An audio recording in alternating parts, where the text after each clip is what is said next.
ñu ngi nuyu mbooloo mi fi teew ñëpp ku si nekk ci turam ak santam di jéggalu jotaay bi ci suñu yéex a teew li ko waral mooy suñu frère Ababacar Sadikh Diémé ngeen xam ko bu baax ci JPS départemental Pikine nekk membre de la JPS de Bounkiling et de la JPS de Diamaguène Sicap Mbao nekk aussi responsable national de la JPS en charge de l'organisation adjoint moo ñu defal honneur tuddee ñu taawam bu góor ñu demoon jaare waa famille loolu moo ñu teewoon moo tax ñu xawoon a yéex a ñëw ñu ngi nuyu kilifa yi fi teew yépp tàmbalee kàddu yi nag ci le coordonnateur de la JPS Dalifort muy Moussa Diédhiou et à travers lui ñu nuyu tous les membres du bureau de la JPS communale ainsi que tous les militants de Pastef Dalifort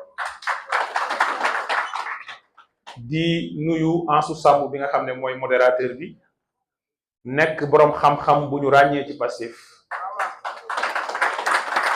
di nuyu Ali Mballo ak Seynabou mi nga xam ne ñoo doon échanger ak mbooloo mi ci thème yu am solo di nuyu nag sama sœur sama xarit la grande combattante muy madame la mairesse Khadija Mahécor Diouf di nuyu kon kilifa yi fi teew yépp ñi ma àndal ci délégation bi muy Bakary Bass Sakho Ousmane Sonko Junior Ababacar Sadikh Diémé di nuyu nag ki nga xam ne ràññeeku na bu baax ci JPS ndax taxawaayam muy Salimata Dieng di nuyu aussi Serigne Bara Thioune qui est membre de l'équipe de direction de la SOMISEN mi nga xam ne teew na aussi ci jotaay bi te nekkul ci casquette boobu la fi teewee donc ñu ngi nuyu ñëpp di leen sant di leen gërëm ku ñu fàtte rek dafa fekk ku lim juum te mënuñu woon bañ a lim ay distingué responsable yi nga xam ne teew nañ fii di nag nuyu le coordonnateur de la JPS départementale de Pikine muy Sathoro nga xam ni Sathoro nit ku am taxawaay la. Je peux pas me manquer de faire un témoignage sur lui yéen a ngi wax sànq Dalifort Ali mais je pense que bu ñu doon jël département yi ëpp taxawaay ci période xeex bi diggante 1er 2 ak 3 juin li toq fii ci deret Pikine amul benn département bu mu toq Sénégal loolu mooy dëgg et ce sens du sacrifice là dafa tàmbalee ci ki jiite woon département Pikine muy Babacar Ndiaye mii teew fii wàcc ba ci suuf nga xam ne taxawaayam engagement am moo waraloon boobu fekk na ñu nëbb nañ ko jant bi kon maa ngi koy nuyu muy honorable député Babacar Ndiaye président de la commission énergie et ressources minérales di def liggéey bu am solo à l'Assemblée nationale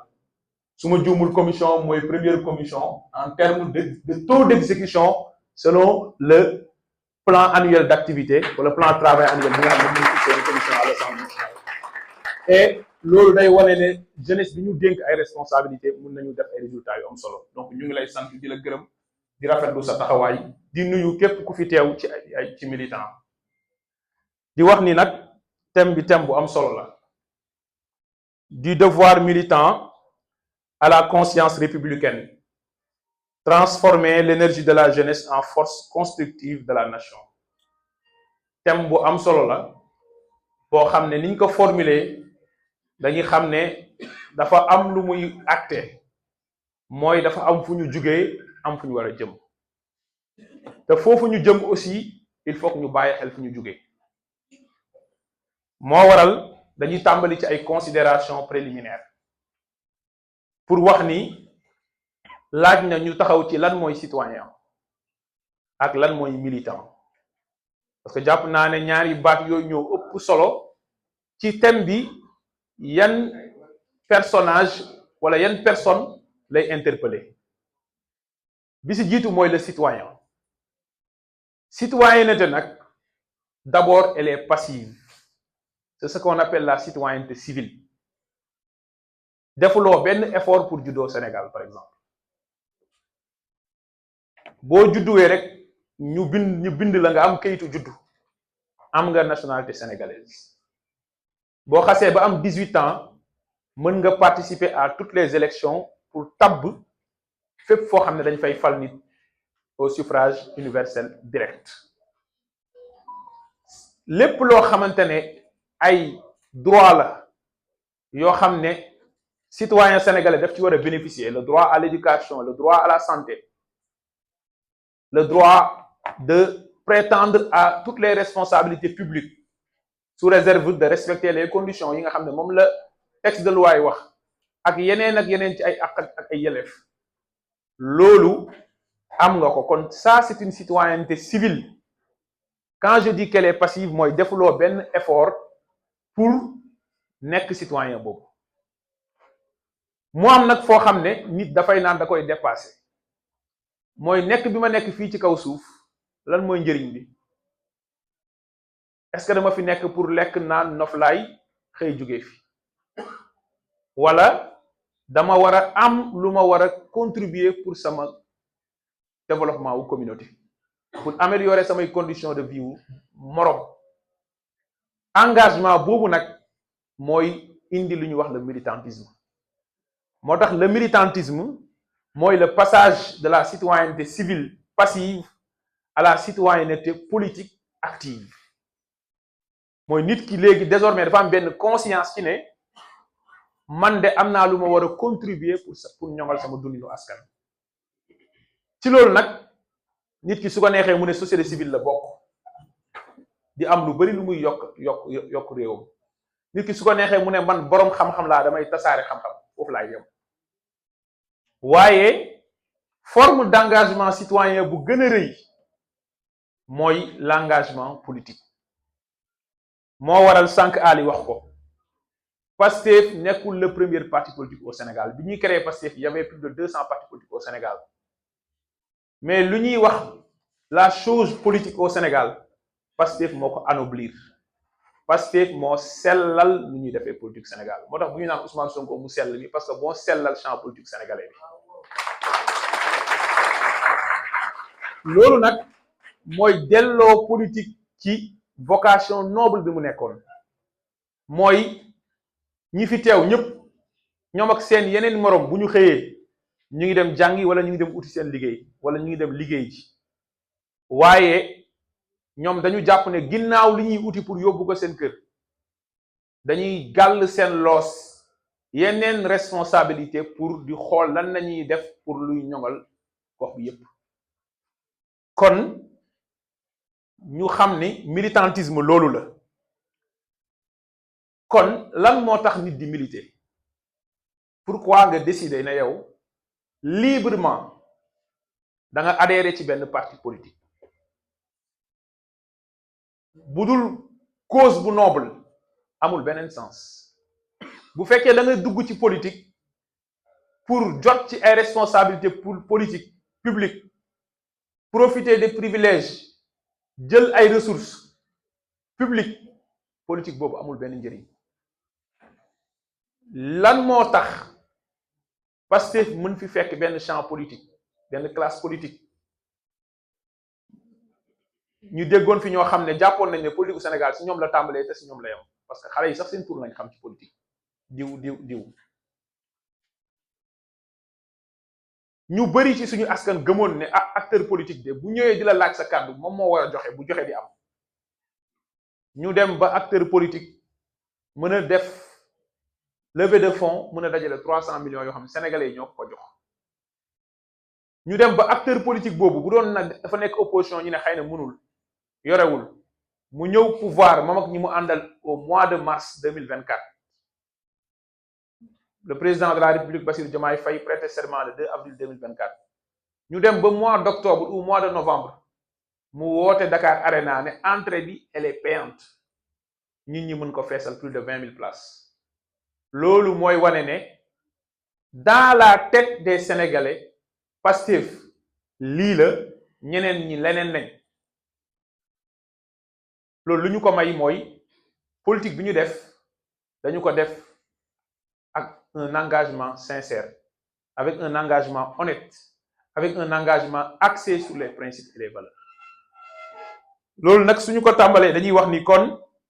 bu ñu nee dañu war a transformer l'énergie de la jeunesse en force constructive de la nation ñun ñoo milité jaar ci parti politique may fàttali fii parce que nag Sénégal dafa nekk dëkku manipulation Pastef dafa judd rek ñu diaboliser ko ay aventurier ngeen ay terroriste ngeen ay rebelle ngeen ay taliban ngeen xamoo leen république ay anti républicain ngeen li Ousmane Sonko amoon ci capitalu sympathie en 2021 ginnaaw bi ñu ko créé seen complot bu salte boobu ginnaaw yàlla askanu Sénégal génn taxaw ba génnee ko ci loolu mu ànd ceeg taxawaay bu mat sëkk avec tous les patriotes bi mu génnee amoon na capacité ne sénégalais yi def leen leneen lan la wax sénégalais yi ku ñu fal démocratiquement donte élection 2019 c'est des élections entachées élection boo xam ne premier ministre mën na taxaw ne candidat yi du romb juróom te noonu la mel teg parrainage boo xam ne kenn d'accordu ci nga imposer ko sénégalais yi ci façon boo xam ne kenn mësu ko gis ci parrainage citoyen teg sa fichier électoral boo xam ne sa ministre de l'intérieur ba woon daf ne képp ku ma jàpp ne Macky Sall ngay voté dinaa fexe nga bindu boo binduwee dinaa fexe nga jot sa carte élection yooyu c'est des élections entachées mais malgré que fal nañu ko ba mu dem président Ousmane Sonko en 2021 bi mu génnee kaso lu mu wax nañu ko bàyyi mu yeggali mandat bu ko kenn jëlee foofu Pastef a toujours été et Pastef va demeurer un parti républicain. Et ce parti républicain que nous avons été pendant l'opposition, et je l'avais rappelé lors d'une activité, d'une conférence, Pastef ñoo bind ci suñu statut ñun mu leer nañ ji ne dañu jël décision conquérir le pouvoir par des voies démocratiques bari na ñuy wax de mais li ñu teg Pastef ci naqar plus de 2000 militants nga mën ko tëj ci benn parti tey responsable yépp rey plus de 80 jeunes te ñi ci ëpp ci parti boobu nañ bokk bari na ñoo xam ne bu ñu leen tegoon 10% ñu dem recourir à des méthodes anti-républicaines pour conquérir le pouvoir. Est-ce que Pastef mus na wàcc yoonam comme un parti républicain bi ñu demee ba dissoudre ñu nga xam ne on nous a sorti du champ politique mooy man sénégalais la Pastef la bokk jël naa décision ne su may def politique parti laay créer élection laay compétir élection bu ñëw ma compétir ñu dem ba xam ne man maa ëpp force politique ñu tëj sama leader tëj samay responsable tëj samay militant rey jeune parti bi xëy dissoudre parti mooy on me sort du champ politique xanaa loolu mënoon na tax nit ki xelam ne bàyyi ma dem recourir à d'autres voies de conquête du pouvoir parce que sénégalais laa am naa droit compétir comme ñëpp lan le président Ousmane Sonko def le maître du jeu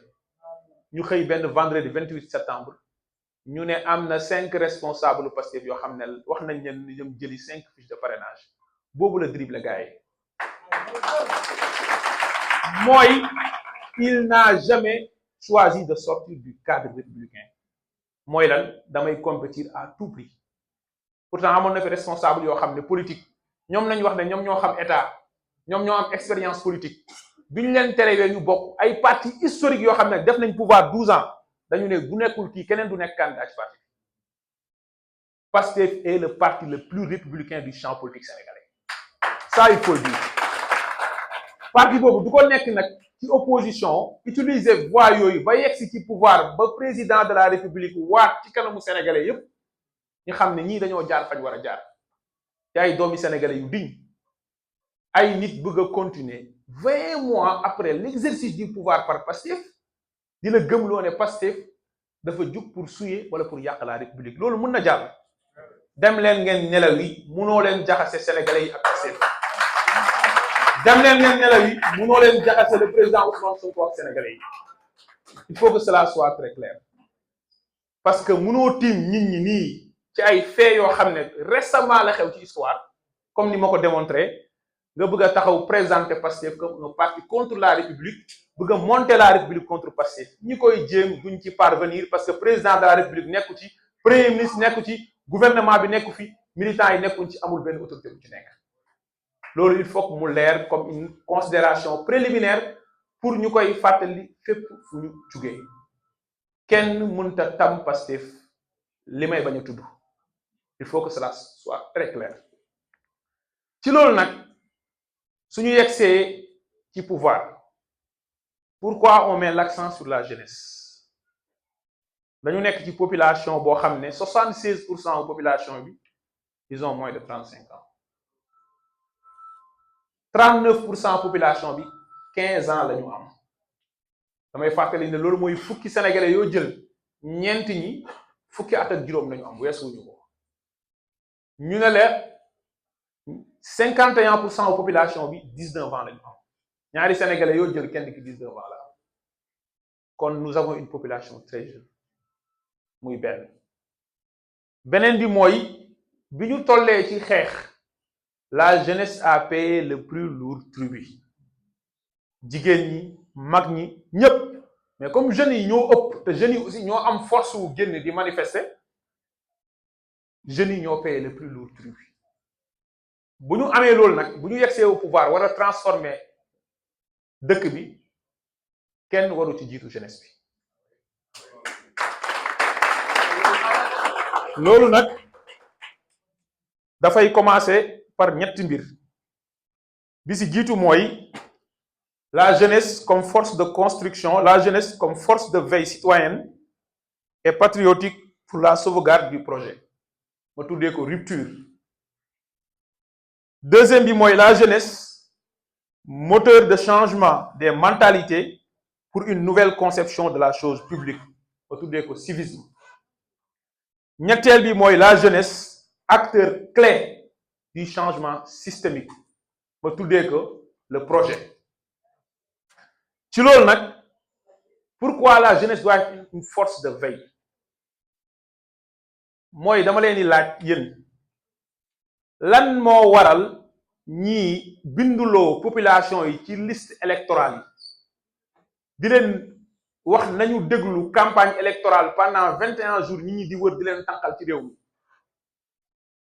wax leen ne nañu xëy rang dem bureau de vote yi voté suba ba ngoon ñi wàññi xob yi télé yépp amuñ benn programme lu dul wax le résultat yi lan mooy njëriñu loolu bu fekkee askan wi dañuy voter pour ñu préserver les mêmes systèmes est-ce que jar na askan wi di voter damay laaj bu fekkee nit ñi dañu fas yéene dee pour am ñi ñu fi jëlee indi fi ñeneen ñooñu bu ñu naree ñëw reproduire les mêmes pratiques est-ce que jaroon na nit ñi di dee mënoon nañu bàyyi dëkk bi autogéré wu avec les mêmes fonctionnaires et les mêmes administrations parce que nag inspecteur du trésor yi fi nekkoon ca jamono Ablaye Wade ca jamono Macky Sall ci jamono président Bassirou Diomaye Faye ak premier ministre Ousmane Sonko kenn gënu leen xam yan règle nañuy jaar pour exécuter les opérations de recettes et de dépenses pour l'État gérer quotidiennement la trésorerie de l'État émettre ay obligations du trésor ñi fi nekk inspecteur des impôts ci jamono yépp amul acteur politique xanaa nga nekk inspecteur des impôts ko ñoom bu leen gën a xam yan règle nañuy def pour déterminer assiette taux ak mode de recouvrement impôt ñi fi nekk ay magistrats ci 1960 ba léegi amul acteur politique bu leen gën a xam naka nañuy def ba appliquer texte de loi bu ñu déférer seen kanam ay litige mais bu ñu askan wi di rayante pour am ñu ñu fi jëlee pour am ñu ñu fi teg mooy nit ñi rupture nañuy xaar Pastef mën na pêcher fépp ba mu des ci li mu digaale ak sénégalais yi mu def ko loolu nag c'est la jeunesse qui doit être cette force pour veiller à la traduction fidèle du projet tel que cela a été présenté aux Sénégalais et à la jeunesse du pays. Parce que comme ni ma ko waxee ñoom ñoo payé le plus lourd tribut dañoo joxe seen ndaw dañoo sacrifier seen temps ñenn ñi sax dañoo sacrifier seen carrière wala seen jàng joxe seen bakkan joxe seen liberté joxe lépp pour ñun ñu falu waa Pastef kon bu ñu yegsee premier rôle si ñun mooy li président Ousmane Sonko doon wax ne Pastef mooy opposition Pastef mooy fexe ba li ñu waxante woon ak sénégalais yi ñu fexe ba veiller à ce que ku nekk ne sa morom na nga taxaw ci loolu. Ngagne Demba directeur SOMISEN la bis buy gérer ci secteur extractif bi d'une façon boo xam ne bokkul ak li Pastef waxoon parce que Pastef dafa waxoon nañ am souveraineté sur nos ressources naturelles. Babacar Ndiaye en tant que élu en tant que député war na taxaw joxañ duut baaraam ne Ngagne Demba yoon bi nga jël ni du yoonu projet bi te loolu amul kenn si ñun ko war a protéger moromam te lu dul ne dëgg la koy def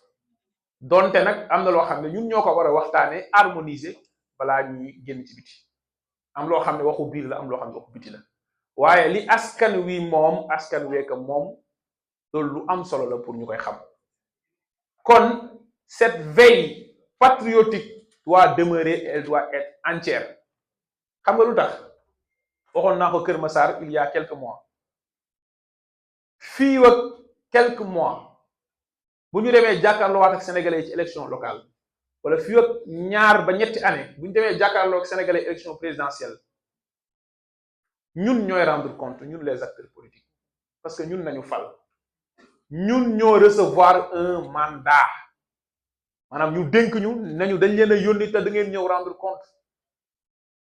moo tax bu ñuy naan yawmal xiyaama politicien yawmal xiyaama mooy élection oui li am yawmal xiyaama moo fi am waqifuhum innahum mas'ulun taxaw leen fii yéen nañu joxoon responsabilité kaa leen rendre compte kon Pastef dafa am devoiru bañ a cuubu bu ñu cuubu de te bañ a cuubu nag mooy lan parti bi garder le socle de son idéologie imma parti bi moo war a def li nga xam ne moo war a am mooy nekk au cœur de l'État pour wax ne fii nañ war a jëm parce que encore une fois c'est le politique qui guide l'administratif et non pas le contraire wax ne ñun de lii mooy suñu gis-gis ci justice comme ni ko professeur Sidi Alpha Ndiaye waxee keroog ci texam bi si ñetti fondement yi nga xam ne moo guidé yenn réforme yi bi ci jiitu mooy ginnaaw histoire ñaareel bi mooy Pastef lii la jaayoon sénégalais yi kon wax ne lii mooy suñu gis-gis ci justice reddition des comptes dafa war a am ñi dee waruñu dee ci Mali fooro il faut que Mohamed Silla bi dëkk Grand Yoff wala Wedrago bi dëkk Pikine bu ëllëgee yaayam wala frère am du gis kenn def politique mu ne la booy politique boo deewee ci politique yaa perte wax jooju dafa war a jeex te ñun waa Pastef ñoo ko mun dakkal parce que ñun nañ dénk lenge yi moo tax la justice n'est pas négociable c'est pas négociable kon ñun ñoo mën a wax sur les politiques économiques fii nañ war a jëm parce que lii mooy suñu gis-gis loolu nag mooy wa imma noonu la war a demee wa imma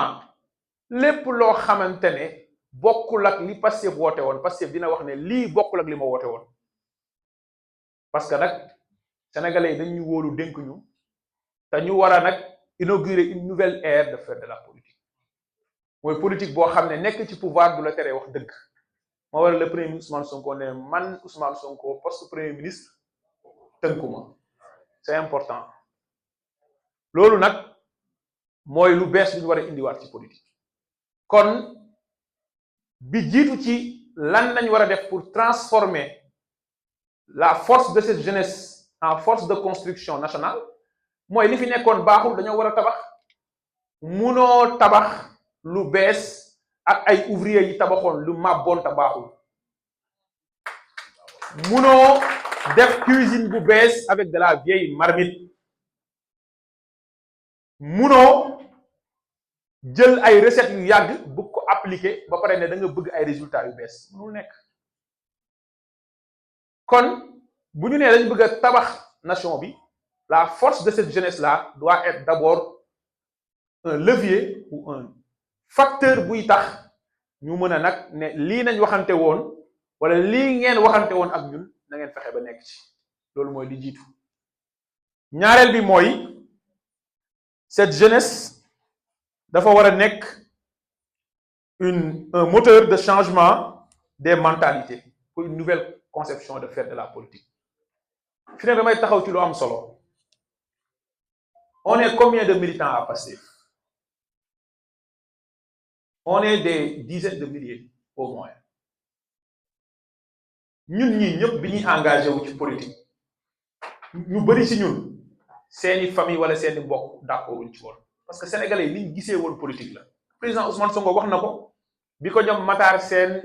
ak ñeneen ñëw seet pour mu jiite un parti politique lu mu leen wax politique dafa salté.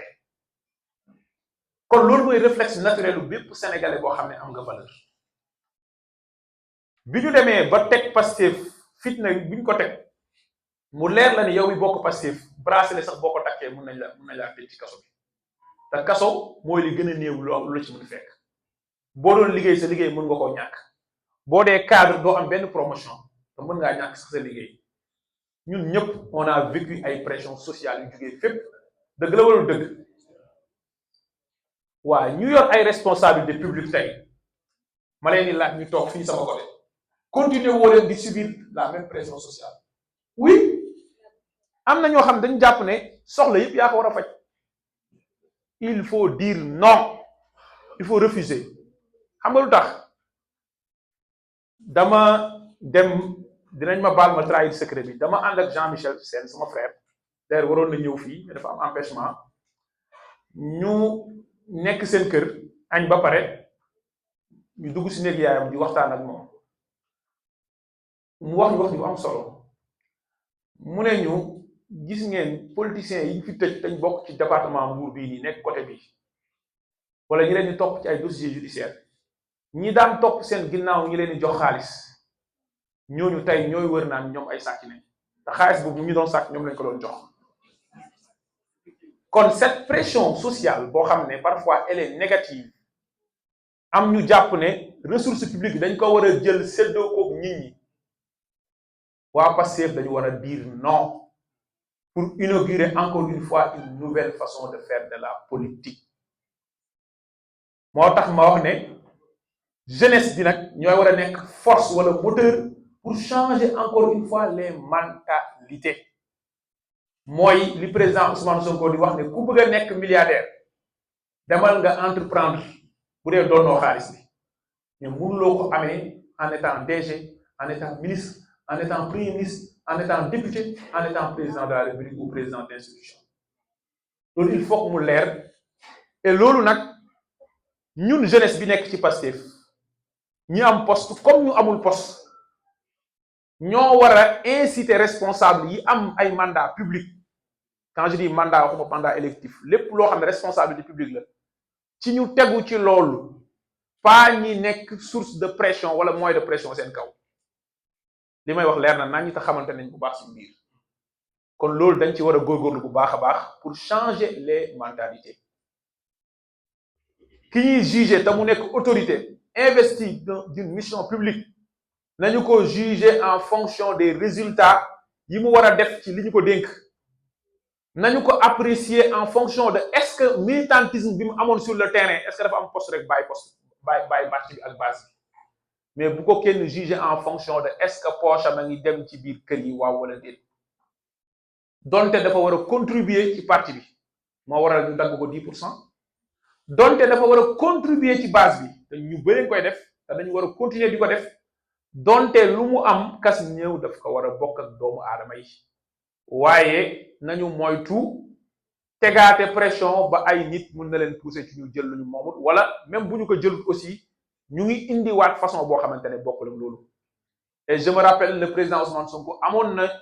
benn rencontre mu amoon avec tous les mouvements Azalaï